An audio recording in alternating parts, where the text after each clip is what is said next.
नमस्कार बंधुगण बंधु माने आपण माने समस्त को आज ज्योतिष कार्यक्रम को स्वागत।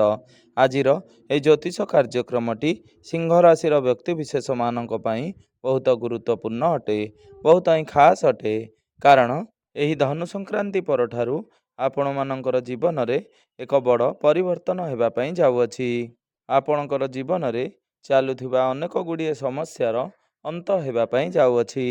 एही 2026 नूतन वर्ष आरंभ होगा पूर्वर आपण को किसी खुशी खबर मिलवा जाउछि। तेबे बंधु माने आपणकर जीवन रे कौन सब बड़ परिवर्तन मान होगा जाउछि एवं केउ केउ क्षेत्र रे आपण को सफलता प्राप्ति होगा जाउछि एवं केउ खुशी खबर आपण को मिलवा जाउछि से विषय रे जानिबा पई आपण माने भिडियोटी को स्किप न करी थरे मात्र शेष पर्यंत निश्चिंत भाव में देखंतु एवं भिडियोटी को गोटे लाइक करी चैनल टी को सब्सक्राइब कर दियंतु।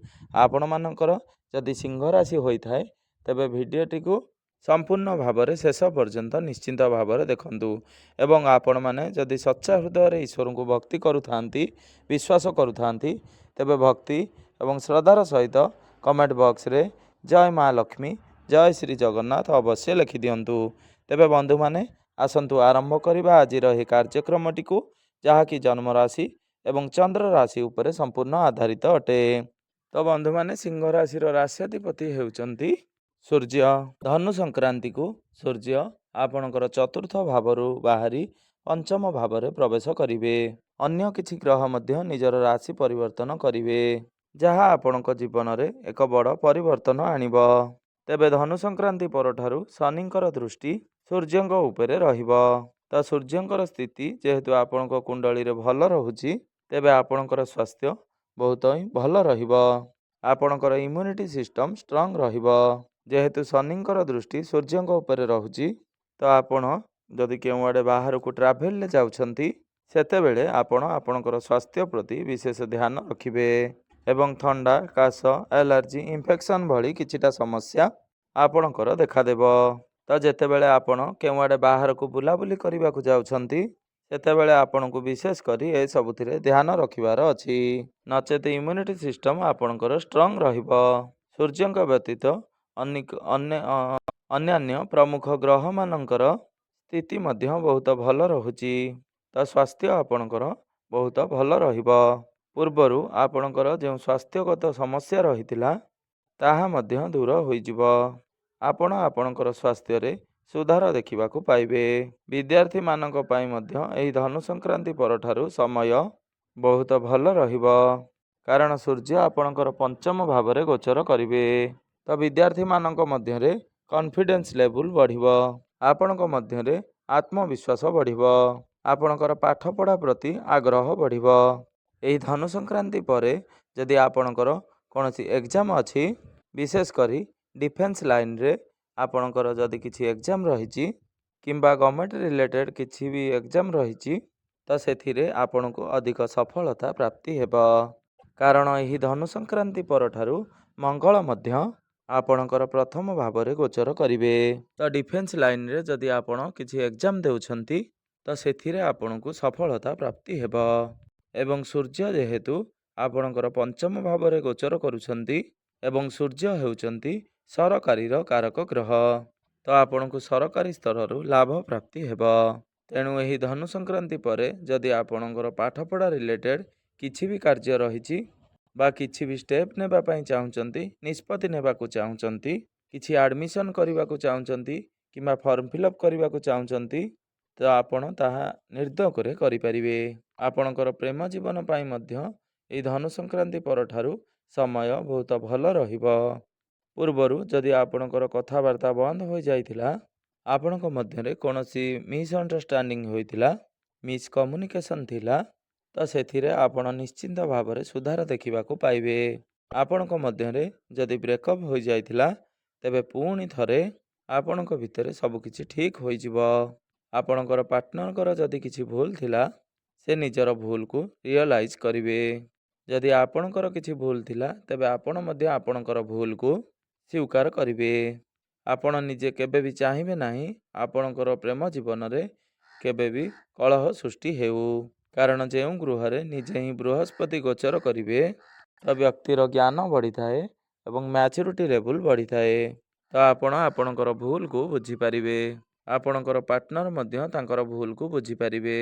ତ ଆପଣ ନିଜେ ହିଁ ବୁଝିପାରିବେ ଏହି ଧନୁ ସଂକ୍ରାନ୍ତି ପରଠାରୁ ଆପଣଙ୍କର ପ୍ରେମ ଜୀବନରେ ଏକ ସକାରାତ୍ମକ ପରିବର୍ତ୍ତନ ହେବ। ଆପଣଙ୍କ ମଧ୍ୟରେ କନେକ୍ସନ୍ ଷ୍ଟ୍ରଙ୍ଗ ହେବ, ଭଲ ପାଇବା ବଢ଼ିବ, ବୁଝାମଣା ଭଲ ରହିବ। ତେବେ ବନ୍ଧୁମାନେ, ଆମେ ଯଦି ଆପଣଙ୍କର ବୈବାହିକ ଜୀବନ କଥା ହେବା, ତ ବୈବାହିକ ଜୀବନ ପାଇଁ ଆପଣଙ୍କୁ ଟିକେ ସତର୍କ ରହିବାର ଅଛି। କାରଣ କୁଣ୍ଡଳୀର ସପ୍ତମ ଭାବଟି ହୋଇଥାଏ ଆପଣଙ୍କର ବୈବାହିକ ଜୀବନର ଭାବ, ଆପଣଙ୍କର ଜୀବନ ସାଥୀଙ୍କର ଭାବ। ଆପଣଙ୍କର ସପ୍ତମ ଭାବର ଅଧିପତି ହେଉଛନ୍ତି ଶନି। ଶନି ଆପଣଙ୍କର ଅଷ୍ଟମ ଭାବରେ ଗୋଚର କରୁଛନ୍ତି। ବର୍ତ୍ତମାନ ଆପଣଙ୍କ ରାଶିରେ ଶନି ଅଢ଼େଇ ଚାଲୁଅଛି। ଏହା ବ୍ୟତୀତ ଆପଣଙ୍କର ସପ୍ତମ ଭାବରେ ରାହୁ ଗୋଚର କରୁଛନ୍ତି। ତ ରାହୁଙ୍କୁ ପାପୀ ଗ୍ରହ ବୋଲି ମାନା ଯାଇଥାଏ। ତ ରାହୁ ହେଉଛନ୍ତି ମାୟାବୀ ଗ୍ରହ, ଛାୟା ଗ୍ରହ। ତ ସେ ଆପଣଙ୍କ ମଧ୍ୟରେ ଡିଷ୍ଟରବାନ୍ସ କ୍ରିଏଟ୍ କରାଇବେ। ଛୋଟ ଛୋଟ କଥାକୁ ନେଇ ଆପଣଙ୍କ ମଧ୍ୟରେ ଲଢ଼େଇ ଝଗଡ଼ା ହେବ, ମନାନ୍ତର ମତାନ୍ତର ହେବ। ଏହା ବ୍ୟତୀତ ଆପଣଙ୍କର ଜୀବନସାଥୀଙ୍କର ସ୍ୱାସ୍ଥ୍ୟରେ କିଛିଟା ସମସ୍ୟା ଦେଖାଦେଇପାରେ। କାରଣ ଶନି ଅଷ୍ଟମ ଭାବରେ ଗୋଚର କରୁଛନ୍ତି। ତ ଅଷ୍ଟମ ଭାବଟି ହୋଇଥାଏ ରୋଗର ଭାବ। ତେଣୁ ଆପଣଙ୍କୁ ଆପଣଙ୍କର ବୈବାହିକ ଜୀବନ ସହିତ ଜୀବନସାଥୀଙ୍କର ସ୍ୱାସ୍ଥ୍ୟ ପ୍ରତି ମଧ୍ୟ ସତର୍କ ରହିବାର ଅଛି।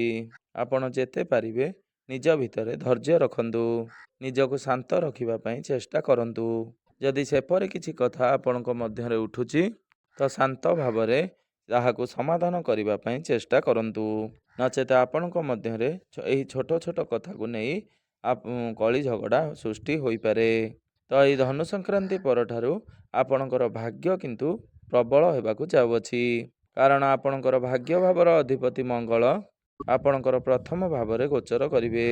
ମଙ୍ଗଳଙ୍କର ଦୃଷ୍ଟି ଆପଣଙ୍କର ଲାଭ ସ୍ଥାନ ଉପରେ ରହିବ, ଯାହା ଫଳରେ ଆପଣ ଯେକୌଣସି ବି କାର୍ଯ୍ୟରେ ହାତ ଦେବେ ସେଥିରେ ଆପଣଙ୍କୁ ସଫଳତା ପ୍ରାପ୍ତି ହେବ। ଯେଉଁ କାର୍ଯ୍ୟ ଆପଣଙ୍କର ଅଟକି ରହିଥିଲା ତାହା ଆଗକୁ ବଢ଼ିବ। ଆପଣ ଏହି ଧନୁ ସଂକ୍ରାନ୍ତି ପରେ କିଛି ବଡ଼ ଇନଭେଷ୍ଟମେଣ୍ଟ କରିପାରନ୍ତି। Share market, stock market, trading ଏହିସବୁରେ କିଛି ଇନଭେଷ୍ଟମେଣ୍ଟ କରିପାରନ୍ତି। କିମ୍ବା ପୂର୍ବରୁ ଯଦି ଏସବୁଥିରେ ଇନଭେଷ୍ଟମେଣ୍ଟ କରିଥିଲେ, ତ ଏହି ଧନୁ ସଂକ୍ରାନ୍ତି ପରଠାରୁ ଆପଣଙ୍କୁ ଏସବୁଥିରୁ ବଡ଼ ଧନ ଲାଭ ପ୍ରାପ୍ତି ହୋଇପାରେ। ଆପଣ ଏହି ଧନୁ ସଂକ୍ରାନ୍ତି ପରେ କୌଣସି ବଡ଼ ଜିନିଷ କିଣାକିଣି କରିପାରନ୍ତି। ଆପଣ କିଛି ଲକ୍ଜୁରିୟସ୍ ଜିନିଷ କିଣାକିଣି କରିପାରନ୍ତି। ନୂତନ ଭୂମି, ଜମି କିମ୍ବା ପ୍ରପର୍ଟି ଇତ୍ୟାଦିରେ ଡିଲ୍ କରିପାରନ୍ତି କିମ୍ବା ନୂତନ ଗୃହ ଇତ୍ୟାଦି ନିର୍ମାଣ କରିପାରନ୍ତି। ମଙ୍ଗଳଙ୍କର ଦୃଷ୍ଟି ଲାଭ ସ୍ଥାନ ଉପରେ ରହୁଥିବା କାରଣରୁ ଆପଣଙ୍କୁ ଆପଣଙ୍କର ଭାଗ୍ୟରେ ଲାଭ ପ୍ରାପ୍ତି ହେବ। ଅନେକ ଦିନର ସ୍ୱପ୍ନ ଏହି ଧନୁ ସଂକ୍ରାନ୍ତି ପରଠାରୁ ପୂରଣ ହେବା ପାଇଁ ଯାଉଅଛି। ସବୁଠାରୁ ବଡ଼ କଥା ହେଉଛି କୌଣସି ବି ପାପୀ ଗ୍ରହଙ୍କର ଦୃଷ୍ଟି ଆପଣଙ୍କର ଭାଗ୍ୟ ଭାବ ଉପରକୁ ରହୁନାହିଁ, ଯାହା ଫଳରେ ଆପଣଙ୍କର ଭାଗ୍ୟ ଭାବଟି ଆକ୍ଟିଭ ରହୁଛି। ତ ଏହି ଧନୁ ସଂକ୍ରାନ୍ତି ପରଠାରୁ ଆପଣଙ୍କୁ ବହୁତ ବଡ଼ ଆଚିଭମେଣ୍ଟ ମିଳିପାରେ। ତ ସମାଜରେ ଆପଣଙ୍କୁ ମାନ ସମ୍ମାନ ବୃଦ୍ଧି ହେବ। କେବଳ ଆପଣ ଆଗକୁ ବଢ଼ି ଚାଲନ୍ତୁ। ଆପଣ ଯାହା ବି କିଛି ଯୋଜନା କରୁଛନ୍ତି ସେଥିରେ ଆପଣ ଆଗକୁ ବଢ଼ନ୍ତୁ। ତ ନିଶ୍ଚିନ୍ତ ଭାବରେ ଆପଣଙ୍କୁ ଆପଣଙ୍କର ଭାଗ୍ୟ ସାଥ ଦେବ। ତ କ୍ୟାରିୟର କଥା ହେବା ଯଦି, ତେବେ କ୍ୟାରିୟର ଆପଣଙ୍କର ବହୁତ ଭଲ ରହୁଛି। ଏହି ଧନୁ ସଂକ୍ରାନ୍ତି ପରଠାରୁ ଆପଣ ଆପଣଙ୍କର କ୍ୟାରିୟରରେ ଗ୍ରୋ କରିବେ। ଆପଣ ଆପଣଙ୍କର କ୍ୟାରିୟରରେ ଏକ ଭଲ ପରିବର୍ତ୍ତନ ଦେଖିବାକୁ ପାଇବେ। ଯେଉଁମାନଙ୍କ ପାଖରେ କୌଣସି ଚାକିରି ନାହିଁ, ତେବେ ଏହି ଧନୁ ସଂକ୍ରାନ୍ତି ପରଠାରୁ ଆପଣଙ୍କୁ ଚାକିରି ପ୍ରାପ୍ତ ହେବାର ବହୁତ ଅଧିକ ସମ୍ଭାବନା ରହୁଛି। କାରଣ ଗ୍ରହମାନଙ୍କର ସ୍ଥିତି ଏବଂ କନେକ୍ସନ୍ ବହୁତ ଷ୍ଟ୍ରଙ୍ଗ ରହୁଛି, ଯାହାକି ଆପଣଙ୍କର ଚାକିରି ପ୍ରାପ୍ତିର ଯୋଗକୁ 100 ଗୁଣା କରାଉଛି। ତେଣୁ ଆପଣ ନିଜ ତରଫରୁ ଚେଷ୍ଟା ଜାରି ରଖନ୍ତୁ। ଆପଣଙ୍କୁ ଗ୍ରହମାନଙ୍କର ସପୋର୍ଟ ମିଳୁଛି, କିନ୍ତୁ ଆପଣଙ୍କ ଉପରେ ନିର୍ଭର କରେ ଆପଣ କେତେ ମାତ୍ରାରେ ପ୍ରସ୍ତୁତ ହେଉଛନ୍ତି, ଆପଣ ଚାକିରି ପାଇଁ କେତେ ମାତ୍ରାରେ ପ୍ରୟାସ କରୁଛନ୍ତି। ତ ଯଦି ଆପଣ ନିଜ ତରଫରୁ ଚେଷ୍ଟା କରନ୍ତି, ତ ନିଶ୍ଚିନ୍ତ ଭାବରେ ଆପଣଙ୍କୁ ଏହି ଧନୁ ସଂକ୍ରାନ୍ତି ପରେ ଚାକିରି ପ୍ରାପ୍ତି ହେବ। କାରଣ ମଙ୍ଗଳ ରୁଚକ ନାମକ ରାଜଯୋଗର ନିର୍ମାଣ କରୁଛନ୍ତି। ଆପଣଙ୍କର ରାଶିର ଅଧିପତି ପଞ୍ଚମ ଭାବରେ ଗୋଚର କରୁଛନ୍ତି, ଯାହାକି ବହୁତ ଭଲ କନେକ୍ସନ୍ ବନାଉଛି। ଯଦି ଆପଣ ବିଦେଶ ଯିବାକୁ ଚାହୁଁଥିଲେ ବା ବିଦେଶରେ ରହି କୌଣସି କାମ କାର୍ଯ୍ୟ କରୁଥିଲେ, ତ ଏହି ସ୍ୱପ୍ନ ମଧ୍ୟ ଆପଣଙ୍କର ଏହି ଧନୁ ସଂକ୍ରାନ୍ତି ପରେ ପୂରଣ ହେବା ପାଇଁ ଯାଉଛି। ଆପଣଙ୍କୁ କୌଣସି MNC କମ୍ପାନୀରୁ ଜବ୍ ଅଫର୍ ଆସିପାରେ। ତ ବନ୍ଧୁମାନେ, ଏହି ଧନୁ ସଂକ୍ରାନ୍ତି ପରଠାରୁ ଆପଣଙ୍କୁ ପ୍ରତ୍ୟେକ କ୍ଷେତ୍ରରେ ସଫଳତା ମିଳିବା ପାଇଁ ଯାଉଛି। ଆପଣ ଉନ୍ନତି କରିବାକୁ ଯାଉଛନ୍ତି। ତାହା ଆପଣଙ୍କର ସ୍ୱାସ୍ଥ୍ୟରେ ହେଉ, ଶିକ୍ଷା କ୍ଷେତ୍ରରେ ହେଉ, ଆପଣଙ୍କର ପ୍ରେମ ଜୀବନରେ ହେଉ ବା ଆପଣଙ୍କର ଭାଗ୍ୟକୁ ନେଇ ହେଉ, ଆପଣଙ୍କର କ୍ୟାରିୟରକୁ ନେଇକି ହେଉ, ଆପଣ ପ୍ରତ୍ୟେକ କ୍ଷେତ୍ରରେ ସଫଳତା ପାଇବା ପାଇଁ ଯାଉଛନ୍ତି। ବାକି ଯାହା ଆପଣଙ୍କର ବୈବାହିକ ଜୀବନରେ ଟିକେ ସମସ୍ୟା ରହୁଛି, ତାହାର ପ୍ରତିକାର ସ୍ୱରୂପ ଆପଣ ପ୍ରତ୍ୟେକ ଦିନ ଉଦିତ ସୂର୍ଯ୍ୟକୁ ତମ୍ବା ପାତ୍ରରେ ଜଳାର୍ଘ୍ୟ ଅର୍ପଣ କରନ୍ତୁ। ଏହା ବ୍ୟତୀତ ଆପଣ ପ୍ରତ୍ୟେକ ଦିନ ହନୁମାନ ଚାଳିଶାର ପାଠ ଅବଶ୍ୟ କରନ୍ତୁ। କାରଣ ବର୍ତ୍ତମାନ ଆପଣଙ୍କ ରାଶିରେ ଶନି ଅଢ଼େଇ ଚାଲୁଅଛି। ତ ଶନିଙ୍କର ଅଶୁଭତ୍ୱକୁ କମ୍ କରିବା ପାଇଁ ଏବଂ ଅଧିକ ଶୁଭତ୍ୱ ପ୍ରାପ୍ତି କରିବା ପାଇଁ ଆପଣ ପ୍ରତ୍ୟେକ ଦିନ ହନୁମାନ ଚାଳିଶାର ପାଠ ଅବଶ୍ୟ କରନ୍ତୁ। ପ୍ରତ୍ୟେକ ଦିନ ସୂର୍ଯ୍ୟଙ୍କର ବୀଜ ମନ୍ତ୍ରର ଜପ 108 ଥର ଅବଶ୍ୟ କରନ୍ତୁ ଏବଂ ପ୍ରତ୍ୟେକ ଦିନ ଆଦିତ୍ୟ ହୃଦୟ ସୂକ୍ତର ପାଠ କରନ୍ତୁ। ଆପଣ ପ୍ରତ୍ୟେକ ଦିନ ଓଂ ନମ ଶିବାୟ ମନ୍ତ୍ରର ଜପ 108 ଥର ଅବଶ୍ୟ କରନ୍ତୁ। ତ ବନ୍ଧୁମାନେ, ଆପଣଙ୍କର ଜୀବନ ମଙ୍ଗଳମୟ ହେଉ ଏବଂ ଆସୁଥିବା ଏହି ନୂତନ ବର୍ଷ 2026ଟି ଆପଣଙ୍କ ପାଇଁ ଶୁଭମୟ ହେଉ, ସୁଖମୟ ହେଉ, ଏହା ହିଁ ଈଶ୍ୱରଙ୍କ ନିକଟରେ ମୋର ଏତିକି ପ୍ରାର୍ଥନା। ଧନ୍ୟବାଦ।